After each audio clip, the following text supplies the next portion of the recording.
नमस्कार. आज मी खूप महत्त्वाचा विषय घेऊन आले. Bed source. जे रुग्ण झोपून असतात, बऱ्याच काळाकरता एका जागेवर जे झोपून असतात, त्यांना प्रेशरमुळे होणारे जे अल्सर्स असतात त्याला बेड सोर म्हणतात किंवा प्रेशर अल्सर्स असं म्हणतात. याच्यामध्ये ग्रेड्स असतात, जे फर्स्ट, सेकंड, थर्ड आणि फोर्थ. आता जे रुग्ण झोपून आहेत त्यांना बेड सोर्स होऊ नये म्हणून घ्यावायची काळजी जी मी थोडक्यात सांगत आहे. प्रत्येकाने घरामध्ये जे कोणी व्यक्ती असतील तर त्यांनी त्या बाजूची काळजी या पद्धतीने घ्यायची की ती शक्यतो कोरडी राहायला हवी. बेडवरती घड्याळ नसायला हव्या, चुरगळलेले बेडशीट वगैरे नसायला हवी. शक्यतो हवेची गादी किंवा पाण्याची गादी असणं महत्त्वाचं आहे. दुसरी गोष्ट, पोझिशन जी आहे ती पोझिशन दर 2 तासाला 3 तासाला या अंगावरून त्या अंगावर, म्हणजे उजवीकडून डावीकडे, डावीकडून उजवीकडे.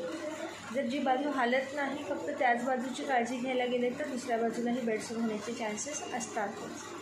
त्याचबरोबर स्वच्छता, हायजीन मेंटेन राहणं, कोरडी त्वचा ठेवणं, त्याला पावडराईज करणं. पावडराईज करण्याचा उद्देश हा नव्हे की त्याला तिथे चिखल करणं किंवा खूप प्रमाणात पावडर घालणे. जसं आपण फेसला किंवा स्किनला लावतो त्या पद्धतीने पावडर तिथे अप्लाय करायला पाहिजे, जेणेकरून ती जागा कोरडी राहणं आणि फ्रेश राहणं गरजेचं आहे. त्याचबरोबर आहे आहारामध्ये प्रोटीनचं डाएट असणं गरजेचं आहे.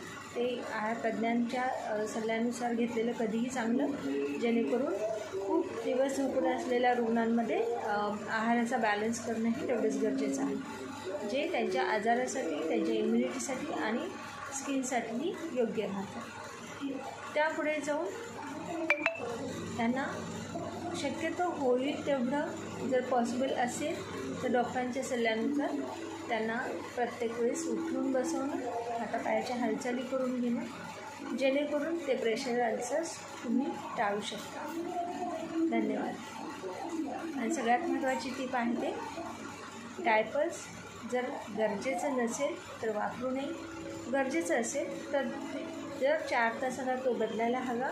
आणि ज्यावेळेस पॉसिबल आहे एकांतामध्ये ज्यावेळेस ते असतील तेव्हा त्यांची प्रायव्हसी जपून तुम्ही ती जागा, बेडसोर असलेली जागा किंवा नसलेली जागा, तुम्ही डायपर ओपन ठेवून हवा त्याला लागू देऊ शकता, जेणेकरून ती जागा स्वच्छ, कोरडी व फ्रेश हवा लागून तिथं ऑक्सिजनचा पुरवठा होईल. धन्यवाद.